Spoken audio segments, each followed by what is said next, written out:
चलिए chapter start करते हैं। हमारा chapter 1 introduction of trigonometry. Trigonometry का इंट्रोडक्शन हम समझेंगे। सबसे पहले हमारे पास कुछ स्पेशल केस पढ़ेंगे हम इस चैप्टर में। ये होता है हमारा ट्रायंगल। ये कौन सा वाला ट्रायंगल है? ये हमारा यदि एक एंगल राइट एंगल है तो ये हमारा होता है राइट एंगल ट्रायंगल। ठीक है, ये कौन सा ट्रायंगल है? हमारा राइट एंगल ट्रायंगल। इसमें एक हमारा 90 डिग्री होता है और इसके सामने वाली साइड होती है हाइपोटेनस। अब यहाँ बनते हैं दो एंगल। इसमें से परपेंडिकुलर किसे कहेंगे और बेस किसे कहेंगे, यही बात ये दो एंगल डिसाइड करते हैं। ठीक है, यदि हम इस एंगल को लेके चलते हैं, ठीक है, इस एंगल को लेके चल रहे हैं तो इसके सामने वाला साइड हो जाता है परपेंडिकुलर और इसके साथ जो बन रहा है वो कहलाता है बेस। बस आपको यही एक चीज इसमें ध्यान रखना, उसके बाद आप पूरी एक्सरसाइज बहुत इजीली कर लोगे। क्या ध्यान रखना है कि राइट एंगल के सामने वाला साइड तो क्या हो गया आपका हाइपोटेनस, और जो हम एंगल लेके चल रहे हैं, दो एंगल और बच रहे हैं, उनमें से जो एंगल हम लेके चल रहे हैं उसके सामने वाला होता है परपेंडिकुलर और उसके साथ वाला होता है बेस, जिसके साथ वो एंगल बना रहा है। ठीक है, अब इन एंगल्स में क्या होता है, इनके रेशियोज होते हैं। रेशियो कैसे होते हैं? बहुत कुछ कॉमन आपने शायद पढ़े हो, ध्यान हो तो। ये होता है 5, 12, 13, ऐसे कुछ रेशो फिक्स होते हैं। 2, 3, 4 ऐसे वाले कुछ रेशो फ्री हो, जैसे 3, 4 और 5 कुछ ऐसे रेशो फ्री होते फिक्स होते हैं। तो इन रेशो को ही हम लेकर सॉल्व करेंगे आगे के एक्सरसाइज। ये इस एक्सरसाइज में ऐसा होता है, मान लीजिए आपका कोई एक रेक्टेंगल स्क्वायर है, रेक्टेंगल नहीं हम स्क्वायर लेके चलते हैं। ठीक है, स्क्वायर की क्या होती है, हमेशा साइड इक्वल होती है। ये साइड इस साइड के इक्वल होती है। यहाँ भी आपको क्या दिख रहा है, एक राइट एंगल ट्रायंगल दिख रहा है। ठीक है, तो यहाँ पे ये आपका जो डायगोनल है ये हाइपोटेनस की तरह वर्क करता है। अब इस एंगल को ले लो या इस एंगल को ले लो, दोनों की वैल्यू बराबर है, मतलब इस केस में P और B क्या है, बराबर है। P और B बराबर है। ठीक है, इस चीज को समझना। अगला वाला केस क्या होता है, हम एक रेक्टेंगल लेते हैं। अब यहाँ पे भी आपको एक डायगोनल बनाया है, सामने वाला हो गया हाइपोटेनस। ठीक है, अब यहाँ पे जो आपको P दिख रहा है और जो B दिख रहा है ये दोनों इक्वल नहीं होते हैं। बात समझ आ रही है कि P और B और H इनके बीच हमें एक रिलेशन बनाना है, ताकि हम मेरे पास यदि कोई दो वैल्यू हो तो हम तीसरी वैल्यू को निकाल सके। तो इस तरह इनके रिलेशंस कहलाते हैं साइन, कॉस, टेन, कोसेक, सेक, कॉट। इस तरह आपने सुने होंगे।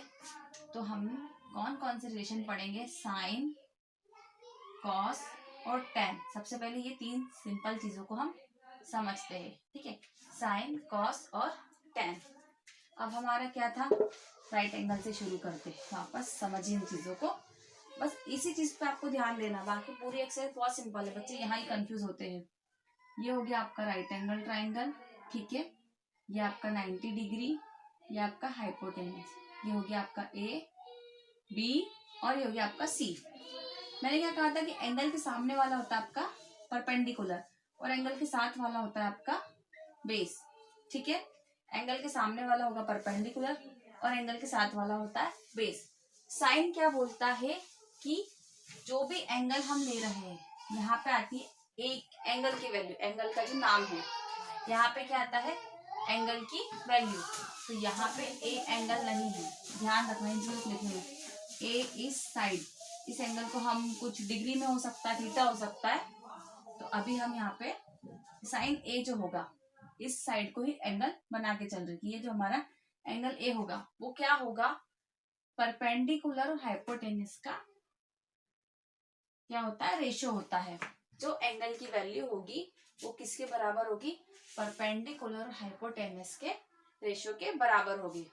और कॉस क्या होता है, कॉस ए, यदि हम इसको कॉस में लेके चलते हैं तो बेस और इसके हाइपोटेनस के बराबर होती है। किसके, बेस और हाइपोटेनस के बराबर होती है।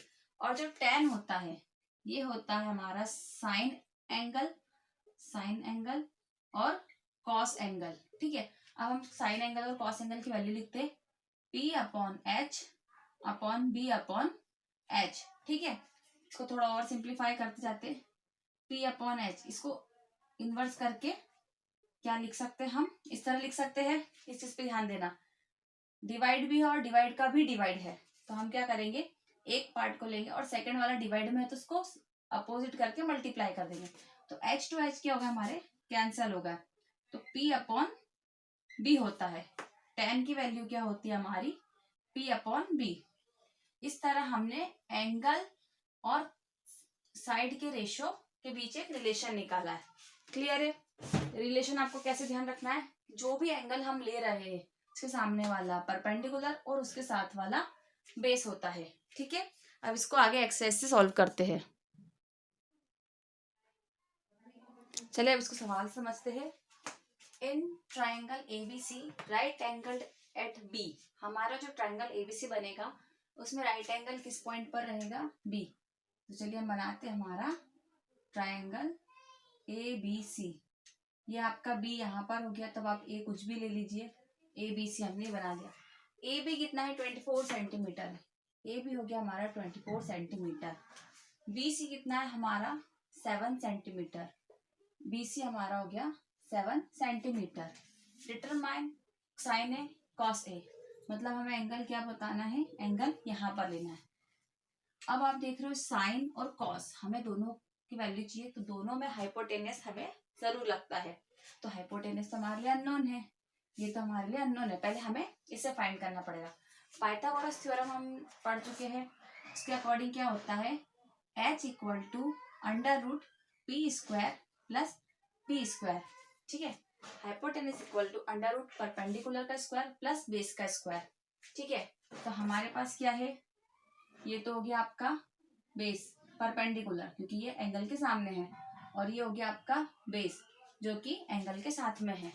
ठीक है, तो H इक्वल टू कितना हो जाएगा आपका 7 का स्क्वायर प्लस 24 का स्क्वायर। ठीक है, 7 स्क्वायर कितना होता है 49 और 24 का स्क्वायर कितना होता है 576। ये कुछ स्क्वायर्स वगैरह आपको याद रखने होंगे। ठीक है, अब इन दोनों का एडिशन करेंगे तो कितना आ जाएगा, इनका एडिशन करेंगे तो 625 हो जाएगा H। अब आप देखिए 625 किसका स्क्वायर होगा, लास्ट में 25 है तो मतलब लास्ट में जो भी वैल्यू होगी 5 होगी। लास्ट में 25 है तो हमको कैसे आइडेंटिफाई करना है कि 25 है तो 5 होगा। अभी 6 भी है चेक करने के लिए। मैं आपको एक चीज बताई थी 2 इंटू 3 और एक तरफ 25 है, ये दिख रहा है आपको। 625 को हम ऐसे इस तरह ब्रेक कर सकते हैं, 625 को हमें रिवर्स में चलना है। 625 को हमने इस तरह ब्रेक करा तो आगे क्या है, मैंने आपको बताया था कि इस तरह से होगा, 5 का बनता है 25 और 2 इंटू 3 नेक्स्ट का बनता है 6। ये चीज हमने सीखी थी। तो ये किसका स्क्वायर रूट हुआ 25 का। H आपका कितना हो गया, H हो गया हमारा 25। इसको भी हम लिख लेते हैं, अब तो ये हमारे लिए नोन हो चुका है, H इक्वल टू 25 सेंटीमीटर। अब बस हमें साइन और कॉस की रेशियोज निकालना है। ठीक है, तो हमारा साइन कितना था, साइन ए इक्वल टू क्या होता है परपेंडिकुलर अपॉन हाइपोटेनस। ठीक है, परपेंडिकुलर क्या लिखा हमने 7 अपॉन 25, ये हो गया आपका साइन का रेशियो। कॉस ए कितना हो गया आपका B upon H, B upon H, तो हमारा बी कितना है 24 अपॉन 25, तो ये होगा आपके आंसर। इसका नेक्स्ट आप खुद करिएगा। चलिए नेक्स्ट क्वेश्चन है हमारा, in figure 8.13 find tan p minus cot r। तो हम tan का रेशियो तो जानते हैं, cot का मैं आपको इंट्रोड्यूस अब करवाऊंगी, इसलिए एक साथ नहीं करा ताकि मिक्सअप ना हो। ठीक है, 3 आपने पहले पढ़े, 3 अब हम आगे समझेंगे। तो पहले तो हमें क्या निकालना पड़ेगा, इसका बाकी वाला जो साइड है वो हमें निकालना पड़ेगा। यदि ये P है, यदि ये P है हमारा एंगल, कॉट के लिए क्या बोल रहा है P, tan P लेना है हमें। tan P के लिए हमारा ये क्या होगा परपेंडिकुलर होगा in case of P angle, और ये होगा हमारा बेस। कब, जब हम tan लेंगे। तो हमें पता है tan में क्या लगता है, tan क्या होता है P अपॉन B होता है। tan क्या होता है P अपॉन B होता है। तो P तो हमारा मिसिंग है, तो हमें ये फाइंड करना पड़ेगा। वही मेथड यूज करेंगे पाइथागोरस थ्योरम की। ठीक है, Pythagoras theorem H equal to B square plus P square.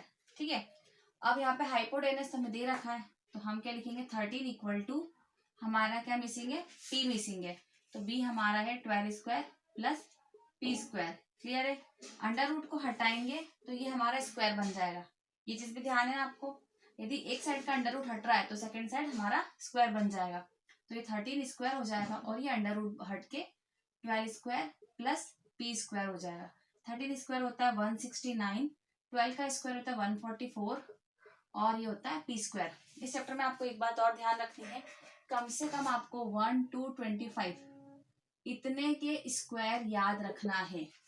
ये चैप्टर तभी आप बहुत इजीली कर पाओगे जब आपसे 1 से लेकर 25 तक स्क्वायर इजीली याद रख सकते हो, तो ये आपको ज्यादा आसानी होगी। नहीं तो आप बार बार मल्टीप्लाई करोगे, मल्टीप्लाई में गलती हो जाएगी, मिस्टेक हो जाएगी। ठीक है, इसलिए ये चीज करना है, ये आपका होमवर्क रखो। 169 माइनस 144। ठीक है, 144 हमारा सेकेंड साइड आ गया, माइनस में हो गया, कितना बचा, 9 में से 4 गए 5, 6 में से 2 4 गए 2 और 1 का 1 कैंसल, ये हो गया पी स्क्वायर।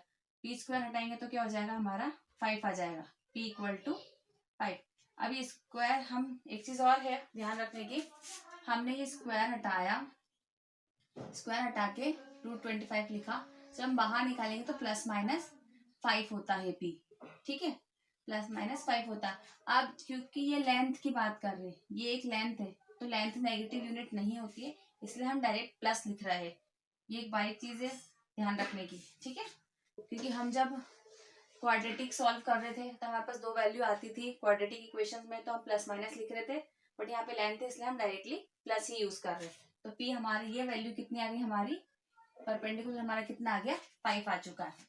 ठीक है, चलिए अब हम इसके वैल्यू सॉल्व करेंगे।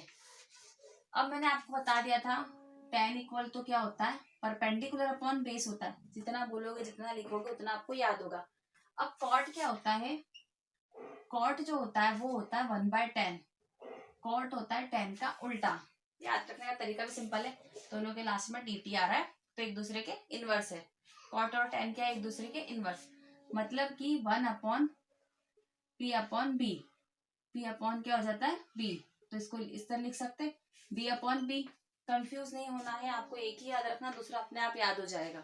आपको tan के साथ कॉट नहीं ध्यान रखना, tan ध्यान रखना, p/b होता है, tan क्या होता है p/b।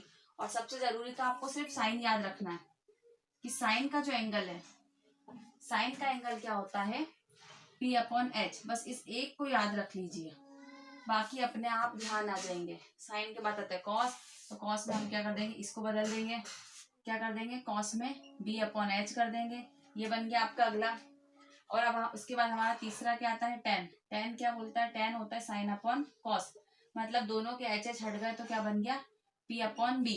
ठीक है, इस तरह आपको एक ध्यान रखना है, बाकी अपने आप याद होते जाएंगे, लोड नहीं लेना है। और फिर यदि आपका tan याद हो गया आपको, तो tan का इनवर्स क्या होता है, कॉट होता है, tan का इनवर्स क्या होता है, कॉट होता है। तो 1/10 इज इक्वल टू कॉट, या कॉट इक्वल टू 1/10। ठीक है, तो कॉट क्या होता है p/b। अब आप देख रहे हो कि हमें कॉट के लिए भी क्या चाहिए, p और b चाहिए, बट यहाँ पे केस थोड़ा अलग है। tan का तो हमें p चाहिए, किसका चाहिए, यदि हम tan p ले रहे हैं, p मतलब हमारा एंगल ये है, तब इस केस में ये क्या हो जाएगा परपेंडिकुलर। यदि हम p ले रहे हैं, एंगल p हो, तब परपेंडिकुलर 5 होगा, बेस 12 होगा और हाइपोटेनियस 13 होगा। कब, जब हम एंगल p ले रहे हैं, उस केस में हमारा tan p कितना होगा p/b, p/b मतलब 5/13, 5/12 सॉरी 5/12 p/b। क्लियर है, tan p तो हमारा आ चुका है।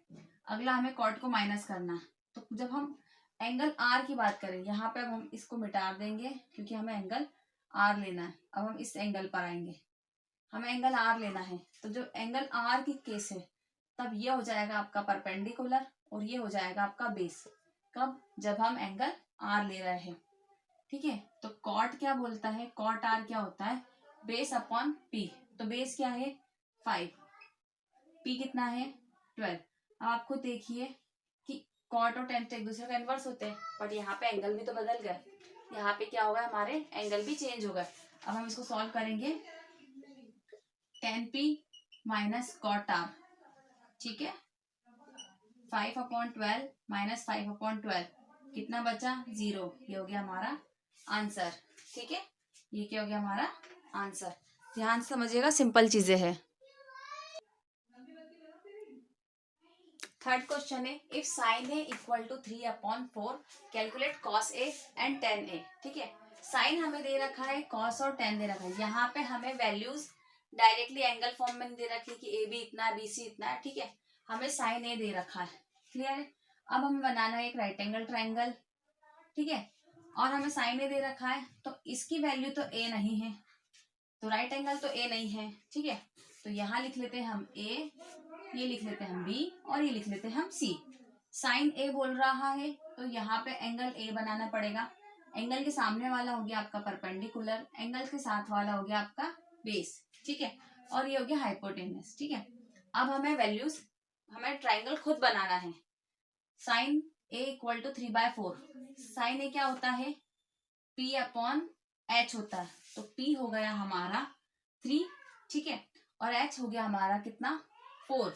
तो यहाँ पे मिसिंग क्या है, यहाँ पे मिसिंग है बेस। यहाँ पे क्या मिसिंग है, हमारा बेस मिसिंग है। ठीक है, तो चलिए अब हमारे कॉस में बेस लगता है और टेन की वैल्यू में भी हमारा बेस लगता है। क्लियर है। तो अब हमें बेस को निकालना पड़ेगा। बेस किससे निकलेगा हमारा, वही H equal to P² upon plus B² under root में।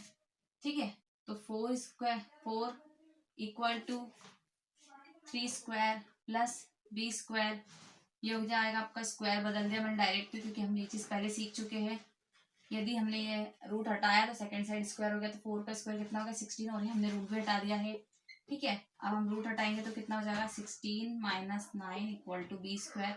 ये कितना हो जाएगा 16 माइनस 9 7 हो जाएगा B²। तो B बराबर क्या हो जाएगा √7। B इक्वल टू क्या हो जाएगा √7, वही प्लस माइनस वाला, बट हम यहाँ पे पॉजिटिव लेंगे क्योंकि यहाँ पे डिस्टेंस वाली बात आ रही है। ठीक है, तो ये हो गया आपका √7। चलिए अब हमारे को क्या करना है, सिर्फ कॉस लिखना है। कॉस ए, कॉस क्या होता है आपका B/H, कॉस होता है आपका B/H, मतलब √7/4। ठीक है, और टेन क्या बोलता है, टेन ए कितना होता है आपका, टेन ए कितना होता है, टेन ए होता है आपका साइन बाय कॉस लिख लो, साइन ए कॉस ए लिख लो, या P/B लिख लो।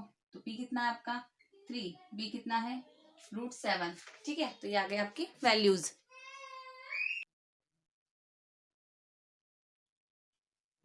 चलिए अगला सवाल करते हैं। गिवन 15 cot A, हमें क्या दे रखा है 15 cot A इक्वल टू 8। इस चीज पे ध्यान दीजिएगा, 15 भी साथ में है इसमें। ठीक है, 15 cot A equal 8, find sine A and sec A। Sine A और सेक A हमें फाइंड करना है। अब कॉट तो हम इंट्रोड्यूस कर चुके थे। कॉट क्या होता है हमारा, कॉट होता है 1/10 A, जो भी हमारा एंगल है वो, या फिर B/P। ध्यान रखना 1/10 या B/P। क्लियर है। तो अब इसको बनाते हैं, हम ड्रॉ करें। अब यहाँ पे आ रहा है कि यहाँ तो 80 दे रखा है, तो हमें इसको थोड़ा और समझना पड़ेगा। यदि इस तरह है, बहुत बेसिक चीज है, कंफ्यूजिंग नहीं है। 15 और ये कॉट, 15 और कॉट ए क्या है मल्टीप्लाई में है, तो 15 नीचे जाकर रेशियो बन जाएगा। तो कॉट ए इक्वल टू क्या हो जाएगा 8/15 हो जाएगा।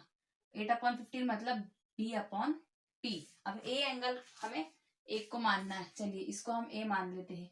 ये हो गया हमारा एंगल ए बी, और ये हो चुका हमारा एंगल साइड सी। ठीक है, अब यदि ए है ये हमारा, तो इसके सामने क्या हो गया परपेंडिकुलर, इसके साथ हो गया बेस। ये चीजें आपको याद भी रखनी है, लिखनी भी है साथ में। अब हमारा बी था, कॉट क्या बोल रहा है बी हमारा 8 है, तो यहाँ लिख लीजिए b इक्वल टू 8, और p हमारा क्या है 15। मतलब हमें क्या निकालना है, हमारा हाइपोटेनस निकालना है। क्यों, क्योंकि साइन में हाइपोटेनस लगता है, और से कभी हम समझेंगे, इसलिए नहीं बताया। मैं आपको फिर से बोल रही हूँ ताकि आप कंफ्यूज ना हो, कंफ्यूज आपको होना भी नहीं है, नहीं तो बार बार यही प्रॉब्लम आएगी। कंफ्यूज हो गए तो प्रॉब्लम आएगी। ठीक है, चलिए अब हमारे को निकालना है हाइपोटेनस। हाइपोटेनस निकालने के लिए वही चीज है, P² + B²। तो हाइपोटेनस इज इक्वल टू 15 का स्क्वायर प्लस 8 का स्क्वायर, 15 का स्क्वायर नहीं निकालना आता, नहीं याद है तो ऐसे याद रखो, 15 स्क्वायर है ना, दो पार्ट करो, 15 का लिख दो 25 और 1 का लिख दो 1 इंटू 2, क्या मिला 2 2 5। ये ट्रिक ध्यान रखना। तो ये 15 का तो आपको मिल गया 225 प्लस 8 का बहुत सिंपल है 64। इन दोनों का एडिशन करा तो कितना हो गया 5 + 4 9, 2 + 6 8 और ये आ गया 2। अब ये बन रहा है आपका 289। ये किसका होता है, ये होता है 17 का, इनको ध्यान रखना 17। हाइपोटेनस कितना निकल गया हमारा 17, तो यहाँ लिख लीजिए 17। अब जब हमारे पास तीनों साइड है तो हम रेशो कोई भी निकाल सकते हैं। यदि तीनों साइड हमारे पास है तो हम कोई भी रेशो निकाल सकते हैं। ठीक है, अब आ रही हमारी यारी साइन ए की। साइन ए क्या होता है, साइन ए होता है P/H। तो P हमारा कितना है 15/H, H मतलब कि 17। ये हो गया, इतना सिंपल था। अब आ रहा है सेक। सेक मतलब क्या होता है, हमने तीन चीज पढ़ी थी, साइन कॉस टेन। ध्यान रखना वापस से, हमने पढ़ी थी साइन कॉस और टेन। तो साइन कॉस टेन होती है तो इनका अपोजिट भी होता है। जैसे अभी हमने पढ़ा था कि टेन का इनवर्स क्या होता है, कॉट होता है, 1/cot। टेन का इनवर्स क्या होता है, कॉट होता है। ध्यान रखना, ये सब इनवर्स में सामने लिख रही हूँ तो याद रखने की भी तरीका है, टेन कॉट PT, एक का स्टार्टिंग एक का लास्ट। तो कॉस है तो कॉस का क्या होता है, सेक होता है। कॉस का अपोजिट होता है सेक और साइन का अपोजिट होता है कॉसेक। बस ये ध्यान रखना आपको, साइन का अपोजिट कॉसेक, कॉस का सेक और टेन का इनवर्स कॉट होता है। अब हमें क्या निकालना है, सेक निकालना है। सेक किसका इनवर्स होता है, कॉस का, तो 1/cos A। कॉस कितना होता है आपका B/H। कॉस क्या होता है B/H, मतलब कि H/B। बस कॉस सेक में आपको इतना से करना है कि H/B होता है। तो H कितना हमारा, H है 17 और B है हमारा 8। तो ये आ गया आपका वैल्यू, सेक A 17/8 और साइन A 15/17।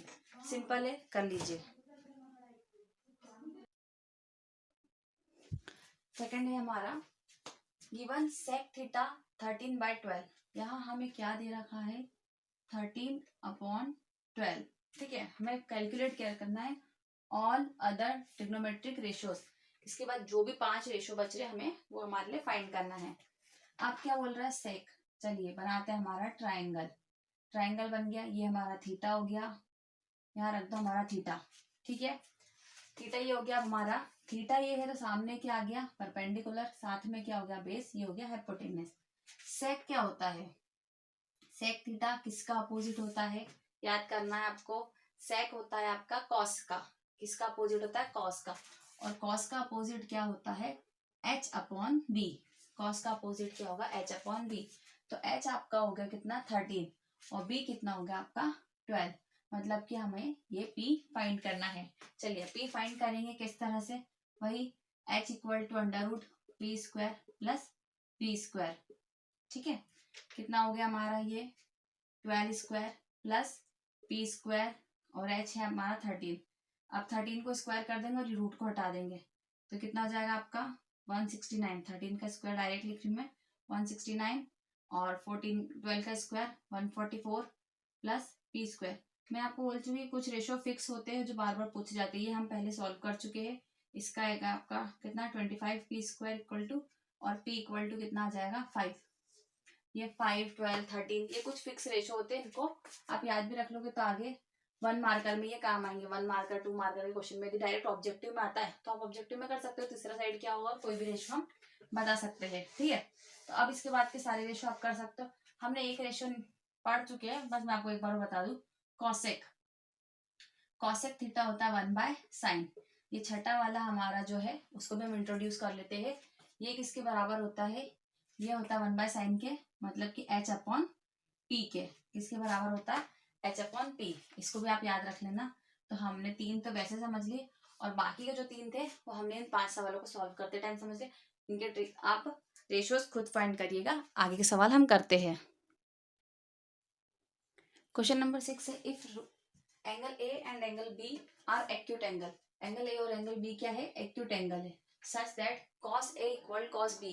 अब यहाँ साइन कॉस यूज हो रहा है, मतलब कि हमारा जो बनने वाला ट्राइंगल है वो क्या होगा, एक राइट एंगल ट्राइंगल होगा। हमारा बनने वाला ट्राइंगल जो भी होगा वो क्या होगा, एक राइट एंगल ट्राइंगल होगा।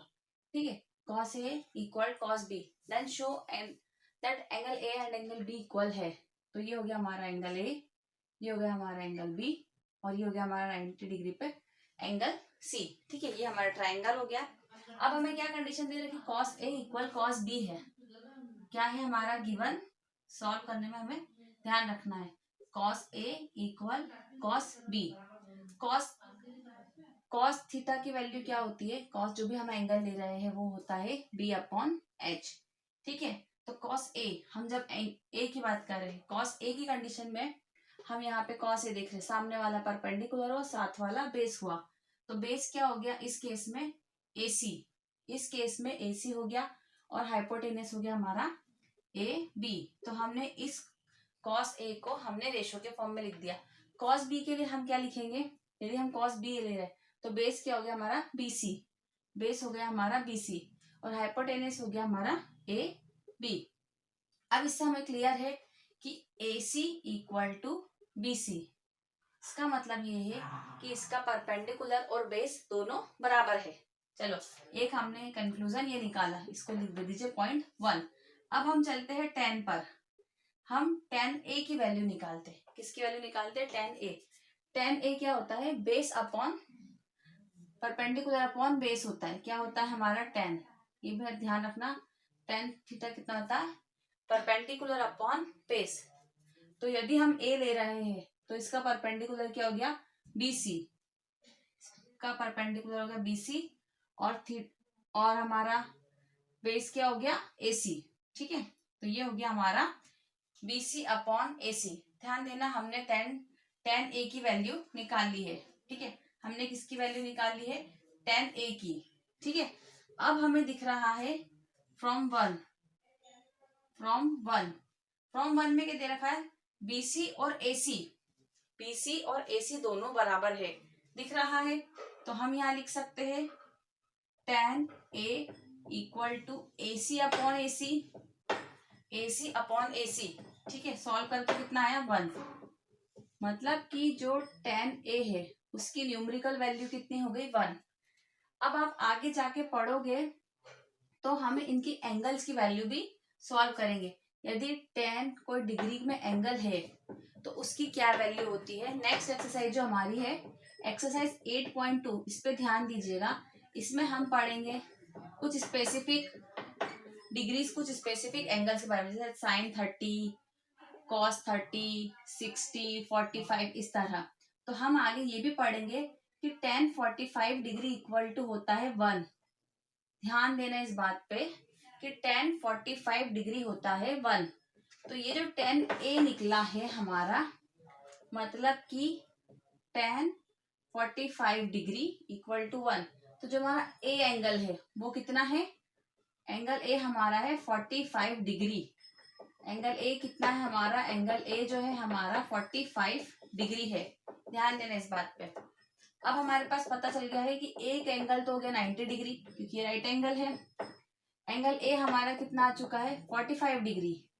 अब हमें बेसिक प्रॉपर्टी पता है ट्राइंगल की, sum of angle, sum of, ये ध्यान रखना, sum of all angle of triangle is equal to 180 degree.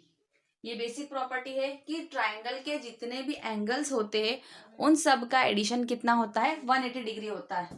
तो अब हम क्या बोलेंगे, angle A plus angle B plus angle C equal to कितना होना चाहिए, 180 डिग्री होना चाहिए। इतनी बात समझ आ रही है। हमने कहाँ से शुरू करा, जो हमें दिया था, हमें शुरू वहीं से करना जो हमारा गिवन है। कहाँ तक पहुंचना है, जो हमें शो करना है। कॉस ऐसे शुरू करा, AC BC हमने इक्वल लिया, हम tan पर आए। tan में BC की वैल्यू हमने देखी कि BC और AC बराबर होता है, तो BC की जगह हमने AC लिख दिया। AC से AC कैंसिल हो गया तो क्या मिल गया 1। अब tan A इक्वल टू होता है 1। अब मैंने आपको बता दिया है कि 45 डिग्री जो होता है, tan 45 डिग्री होता है 1। वैसे भी आप अगले एक्सरसाइज में सीख जाओगे। ठीक है, तो एंगल A की वैल्यू कितनी होगी 45 डिग्री। अब हमारे पास दो एंगल हम पहचान चुके हैं, तीसरा एंगल निकाल के देख लेंगे कि A बड़ा है छोटा है, जो भी है या बराबर है, पता चल जाएगा। अब ABC जो एंगल है तीनों का एडिशन हो गया हमारा कितना 180 डिग्री। इसको अब आगे सॉल्व करते जाते हैं। तो एंगल ए की वैल्यू कितनी आ गई हमारी 45 डिग्री प्लस बी हमें फाइंड करना है, तो हम यहाँ लिखेंगे angle B plus 90 degree equal to 180 degree. ठीक है, वही जो बेसिक चीजें हम पढ़ते जा रहे हैं, आगे सॉल्व करते जा रहे हैं। ठीक है, तो एंगल बी प्लस इन दोनों का एडिशन कितना हो गया 135 degree is equal to 180 degree. ठीक है, न्यूमेरिकल वैल्यूज हमने ऐड कर ली। अब हमारी न्यूमेरिकल वैल्यू जाएगी second side, angle B equal to 180 degree minus 135 degree. Angle B कितना हो गया 180 में से माइनस कर देंगे हम 135, तो मिल जाएगा कितना हमें 45 डिग्री। ये आ गया हमारा सेकंड पॉइंट। अब हमारे पास एंगल ए की वैल्यू भी है और एंगल बी की वैल्यू भी है, तो इसको नाम दे दीजिए आप 2, इसको नाम दे दीजिए 3। तो बाय कंपेयरिंग 2 एंड 3 कंक्लूजन हो गया angle A equal to angle B, hence prove. ठीक है, बहुत सरल है, देखने में ऐसा लग रहा था। अगला सवाल करते हैं, चलिए आगे बढ़ते। क्वेश्चन नंबर 7 है, if cot theta equal to 7/8 evaluate 1। First है 2 क्वेश्चन इसमें, फर्स्ट में करवा सेकंड हाफ होमवर्क में करेगा। 1 plus sine theta 1 minus sine theta upon 1 plus cos theta bracket में 1 माइनस कॉस थीटा। अब हमारे पास साइन कॉस में सॉल्व करना दिया, किसमें हमें कॉट में दे रखा है। ठीक है, अब हमें पता है कि कॉट क्या होता है सॉल्यूशन में, कॉट थीटा क्या होता है हमारा, कॉट थीटा होता है हमारा b अपॉन पी। tan का इनवर्स ध्यान रखना, tan का इनवर्स b अपॉन पी होता है। ठीक है, तो जो हमारा ये ट्रायंगल बन रहा है ये हमारा 90 डिग्री हो गया, ये हमारा थीटा हो गया, थीटा के सामने वाला हो गया आपका बी पी सॉरी थीटा के सामने वाला हो गया पी, थीटा के साथ वाला हो गया आपका बी। अब चलिए नाम लिखते जाते हैं, ये हो गया आपका 7/8। बी कितना है 7 यूनिट में है, यहाँ पे कोई मेजरमेंट नहीं दे रखा है, इसलिए हम यहाँ पे के लिख देते हैं, के एस टी जो भी आपको लिखना हो। और यहाँ पे हो गया 8K। यहाँ पे हमें चाहिए हाइपोटेनस की वैल्यू। ठीक है, हमारा एच हमें फाइंड करना है। ठीक है, तो हमारा एच कैसे फाइंड करेंगे, H equal to under root P square plus B square. ठीक है, ये हो गया आपका 7 स्क्वायर प्लस 8 स्क्वायर, कितना हो गया आपका 49 प्लस 64। इन दोनों को ऐड करा तो कितना हो गया 4 प्लस 9 13, कैरी आया 1, 10 प्लस 1 11 113। ये किसी का स्क्वायर रूट होता है, ये किसी का भी स्क्वायर रूट नहीं होता है। ठीक है, यहाँ मैंने लिखा था के, इस पे भी ध्यान दीजिएगा, ये भी लिख लीजिएगा के स्क्वायर एंड के स्क्वायर। ठीक है, के स्क्वायर को तो हम बाहर ला सकते हैं, एच इक्वल टू के 113। ठीक है, एच की वैल्यू हमारी आ चुकी है, एच कितना आ गया हमारा के अंडर रूट 113। ठीक है, अब हमारे पास क्या है साइन थीटा और कॉस थीटा निकालना है। ठीक है, तो साइन थीटा क्या होता है हमारा पी अपॉन एच। ठीक है, पी कितना है हमारा 8, पी है हमारा 8K और एच कितना हमारा अंडर रूट 113। K2 के कैंसिल हो गया, तो हमारा साइन थीटा कितना हो गया 8 अपॉन अंडर रूट 113। ठीक है, अगली चीज हमें क्या चाहिए कॉस थीटा चाहिए, हमें चाहिए कॉस थीटा। कॉस थीटा की वैल्यू क्या होगी B upon H, B upon H मतलब कि 7K अपॉन के अंडर रूट 113, K2 के कैंसिल, तो हमारा कॉस थीटा कितना हो गया 7 अपॉन अंडर रूट 113। ये हो गया आपकी 2 चीजें जो हमें चाहिए। ठीक है, अब हम सवाल सॉल्व करते हैं। अब ये चीज देखो ना, 1 plus sine theta 1 minus sine theta किस फॉर्म में है, a minus B A plus B. इसको देख के ध्यान से देखो कि कुछ इसको सिंप्लीफाई कर सकते हैं, बिल्कुल होता है ये ए स्क्वायर माइनस बी स्क्वायर, ये क्या हो जाता है A square minus B square, ये हो जाता है। तो अब यदि इसको भी हम ए माने और ये बी माने तो क्या हो जाएगा ए 1 प्लस साइन थीटा ब्रैकेट में 1 माइनस साइन थीटा। ठीक है, क्या बन जाएगा हमारा, इसको साइड में लिख लेते 8 अपॉन रूट 13, साइन की वैल्यू हम साइड में लिख लेते हैं 8 अपॉन रूट 113। ठीक है, ये हो जाएगा हमारा क्या 1 square minus sine square theta. ठीक है, अब यही चीज अपॉन में भी दिख रही है, 1 plus cos theta 1 minus cos theta, 1 plus cos theta और 1 माइनस कॉस थीटा दिख रही है। तो ये भी ऐसी हो जाएगी 1 square minus cos square theta. ठीक है, अब हम 1 minus sine square theta 1 plus और 1 माइनस कॉस स्क्वायर थीटा को सॉल्व करेंगे। 1 माइनस साइन स्क्वायर थीटा मतलब कि 8/√113 का स्क्वायर, 8/√113 का स्क्वायर अपॉन पूरा divide 1 minus cos square theta, 1 minus क्योंकि 1 का स्क्वायर तो हमने 1 सॉल्व कर लिया है। ठीक है, कॉस का क्या है 7/√113 का स्क्वायर। इतना क्लियर है। अब इसको हम आगे सॉल्व करेंगे। इसको आगे हमने सॉल्व करा तो हमें क्या मिला, 1 का तो 1 मिला, 8 का स्क्वायर कितना हो गया 64 और इसका स्क्वायर कितना हो गया √ हट जाएगा 113 डिवाइडेड बाय क्या हो गया डिवाइडेड बाय 1 माइनस 7 का स्क्वायर 49/113। ठीक है, इसको इसी तरह आगे सॉल्व करेंगे। इन दोनों का एलसीएम लिया, ऊपर एक फ्रैक्शन है नीचे एक फ्रैक्शन है, ध्यान देना ऊपर फ्रैक्शन का सब्सट्रैक्शन है और नीचे भी फ्रैक्शन का सब्सट्रैक्शन है, सारी चीजें एक साथ चल रही है। ठीक है, तो इन दोनों का एलसीएम लिया कितना आ गया 113 डिवाइडेड बाय 113 का इंटू 1 में करा, 113 का इंटू 1 में करा तो वही मिला, 64 का इंटू 1 में करा तो कितना मिला हमें 64। नीचे भी वही प्रोसेस यूज करेंगे हम, 113 दोनों का एलसीएम हो गया। ठीक है, 113 का इंटू 1 में करा 113 माइनस 49 का इंटू हमने 1 में करा कितना हो गया 49। इसको आगे सॉल्व करते जाएंगे। अब ये दिख रहा है आपको कि दोनों डिनोमिनेटर सेम है तो कैंसिल कर सकते हैं, दोनों डिनोमिनेटर क्या है सेम है इसलिए हम उसको कैंसिल कर सकते हैं, या तो अभी कैंसिल कर लो या बाद में कर लो। अब इसको हम माइनस करेंगे 113 में से 64, 13 में से 4 गए कितने बचे 9, अब बचा 10, 10 में से 6 गए बचा कितना 4। यहाँ पे सॉल्व करते 13 में से 9 गए कितने बचे 4, 10 में से 4 गए बचे कितने 6। ये हो गया आपका आंसर, इसकी वैल्यू जो हमें सॉल्व करनी थी। ठीक है, 49/64। क्लियर है। अगला आप करिएगा, होमवर्क है। क्वेश्चन है हमारा 8th, इफ 3 cot A = 4। हमें क्या दे रखा है, कॉट के फॉर्म में दे रखा है 3 cot A = 4।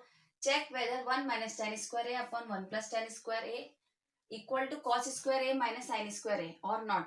क्या ये दोनों सेटिस्फाई कर रहा है, left hand side right hand side दोनों इक्वल है या नहीं। हमें यस नो में आंसर देना, उसके लिए हमें चेक करना पड़ेगा।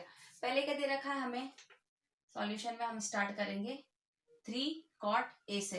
ये चीज मैं आपको बता चुकी हूँ कि यदि इसके पहले के सब क्वेश्चन में हम पढ़ चुके हैं, इस तरह दिया जाए तो हम क्या करेंगे, इसको रेशो बनाएंगे, पूरा कंप्लीट करेंगे। रेशो हो जाएगा आपका 4/3।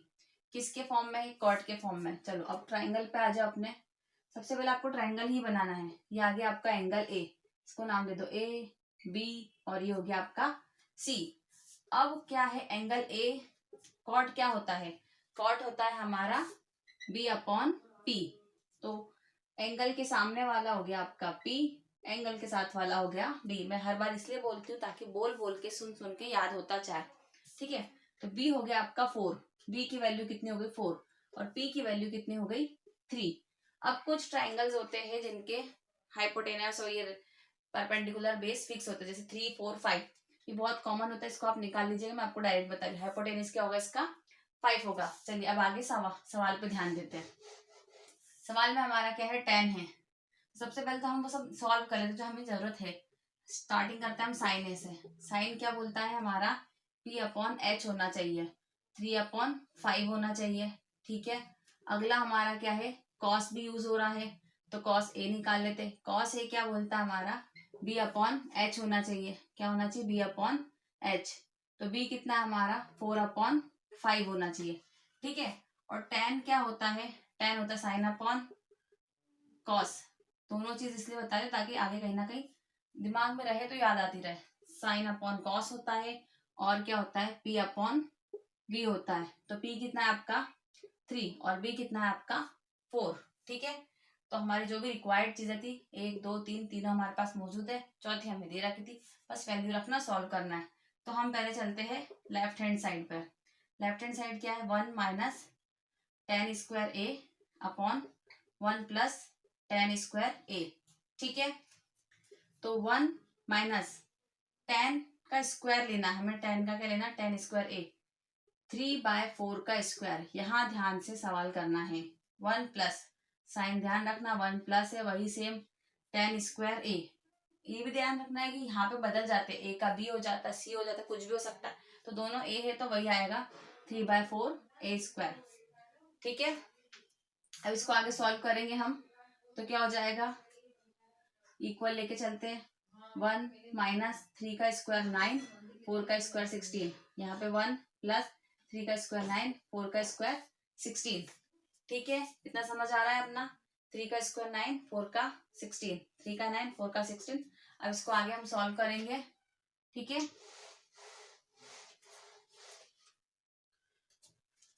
चलिए अब आगे इसको सॉल्व करते हैं, एलसीएम निकालते हैं। तो क्या निकलेगा, 16 और 1 का एलसीएम कितना हो गया, 16 हो गया। 1 इंटू 16 16 माइनस 9 इंटू 1, ये हो गया 9। नीचे आते हैं, 16 का एलसीएम कितना हो गया हमारा, 116 का 16, 1 इंटू 16 16 प्लस 9 इंटू 1, क्या हो गया 9। आगे सॉल्व करा इसको तो कितना हो गया, 16 डिवाइड में 16 माइनस 9 कितना हो गया हमारा 7। ठीक है, यहाँ पे क्या हो गया, 16 नीचे, 16 प्लस 9 कितना हो गया हमारा 25। डेसिमल के ये डिनोमिनेटर से कैंसिल हो गए, तो क्या हुआ हमारा 7/25। ये हो गया हमारा LHS। आप इसका RHS निकालिए और चेक करके बताइए कि क्या ये सही है या नहीं। ठीक है, अगला सवाल करेंगे। चलिए क्वेश्चन नंबर 9 है, tan A इक्वल टू 1/√3। हमने ट्राइंगल बनाया ABC, उसमें लिखा था कि पॉइंट B पर 90 डिग्री है, तो हमने पॉइंट B पर 90 डिग्री बनाया है AC, और हमें इसका निकालना है हाइपोटेनियस। ठीक है, इसके आगे आपको सॉल्व करना है, हाइपोटेनियस का साइड निकाल के इसका साइन कॉस हम निकाल सकते हैं और फिर उसको सॉल्व कर सकते हैं। सिर्फ मैं समझा रही हूँ, अगला क्वेश्चन थोड़ा डिफिकल्ट है देखने सोचने में, वो करते हैं। क्वेश्चन नंबर 10 शुरू करते हैं। In triangle PQR right angle at Q, right angle किस पर है, Q पर। बनाते हैं अपना ट्राइंगल PQR, ये दे दिया Q, अब किसी को भी दे दो आप P और किसी को भी दे दो नाम R। ठीक है, PR plus QR is equal to 25। PR और QR हाइपोटेनस और जो आपका बेस है, एंगल P में चल रहे हैं बेस, इन दोनों साइड का एडिशन तो हो गया 25। एंड PQ कितना है आपका R, हाँ बेस तो आपका ये है, और ये PQ कितना है 5। Determine the value of sine P cos P and tan P। हमें क्या निकालना है, sign P cos P tan P तब निकलेगा जब हमें तीनों की वैल्यू पता हो। हमें तो सिर्फ एक की पता, हमें सिर्फ PQ पता है 5 सेंटीमीटर में दे रखा है। ठीक है, हमें सिर्फ PQ की वैल्यू पता है, हमें QR और PR का एडिशन दे रखा है। हम कैसे निकालते हैं हमारी value, hypotenuse equal to P square plus B square.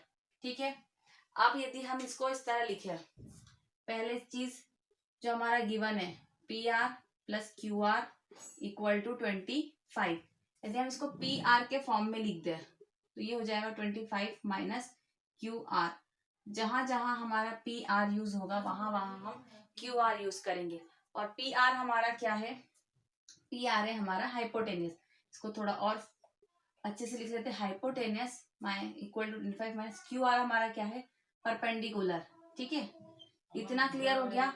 उसके बाद यहाँ पे सॉल्व करते हैं, हाइपोटेनस की जगह क्या लिखेंगे 25 माइनस P। ये सारी चीजें आप साइड में लिखिएगा ताकि आपके एग्जामिनर को समझ आए।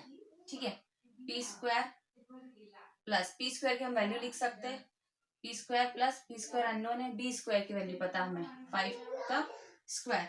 ठीक है, अब हमें एक चीज पता है, यदि हम अंडर रूट हटाते तो सेकंड साइड स्क्वायर लगा देते हैं, तो हम यहाँ पे second side under root square लगा देते हैं और इसका अंडर रूट हटा देते हैं, तो P स्क्वायर प्लस 25। ठीक है, ये अंडर रूट हटाया हमने तो सेकंड साइड हमारे पूरे पे स्क्वायर लग गया। A माइनस B का स्क्वायर किस फॉर्म में जा रहा है, जो जो चीज हम सॉल्व कर रहे हैं, जो जो परफॉर्म कर रहे हैं, उनको हम साइड में लिखते जाते हैं। A square plus B square minus 2ab, ठीक है। a माइनस बी का होल स्क्वायर होता है, तो A square plus B square minus 2ab के फॉर्म में होता है, ठीक है। तो a 25 हो गया, b हमारा p हो गया, तो 25 का स्क्वायर प्लस p का square minus 2 into 25 into p, ठीक है। A square plus B square minus 2ab, ठीक है, इक्वल में p square plus 25, p square plus 25। इतना क्लियर है। इसको सिंप्लीफाई करेंगे। 25 का स्क्वायर क्या होता है, ये भी चीज मैंने आपको बताई थी कि यदि लास्ट में 5 है और उसका स्क्वायर हमें फाइंड करना है, इसको करिए दो पार्ट में। इसका तो लिख दीजिए 25 और 2 इंटू 3 कर दीजिए। क्या कर दीजिए, दूसरे पार्ट में 2 इंटू 3 कितना हो गया 6, और ये हो गया 25, 6 25। यदि लास्ट में 5 है तो उसका स्क्वायर ऐसे फाइंड करते हैं। ये हो जाएगा आपका 625 plus P square minus 2 into 25 कितना हो गया 50p equal to P square plus 25। अब देखिए दोनों इक्वल के साइड ध्यान देना, आप अच्छे से कॉपी में लिखना, इक्वल के नीचे इक्वल, मेरा थोड़ा सा होता जा रहा है। पी स्क्वायर इधर पी स्क्वायर है और दोनों पॉजिटिव है, यदि हम इसको सेकेंड साइड लाएंगे तो ये नेगेटिव हो जाएगा, तो ये आपस में कैंसिल हो जाएंगे, तो ये तो हो गया कैंसिल। अब हमारे पास क्या क्या बच रहा है उस पर आते हैं हम, ठीक है। हमारे पास क्या बच रहा है, 625 बच रहा है, माइनस का 50p बच रहा है, और दूसरी तरफ क्या बच रहा है 25 बच रहा है, ठीक है। ये चीज हमारे पास बच रही थी। अब हम क्या करेंगे, माइनस 50p सेकेंड साइड ले जाएंगे और 25 को इस तरफ ले आएंगे ताकि सारी वैल्यू पॉजिटिव में रहे।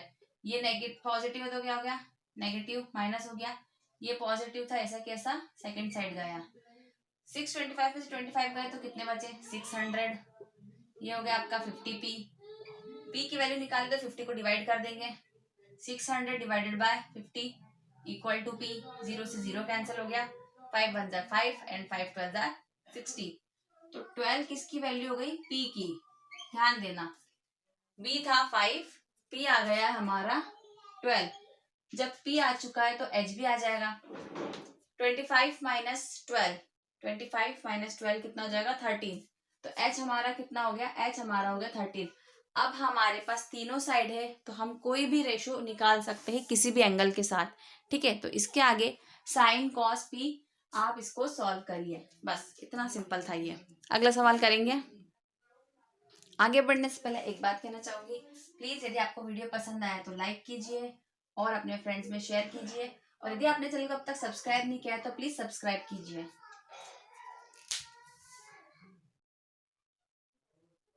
चलिए 11th क्वेश्चन है ट्रू और false. The value of 10a is always less than 1। हमें क्या बताना है कि जो 10a होता है क्या वो हमेशा 1 से कम होता है।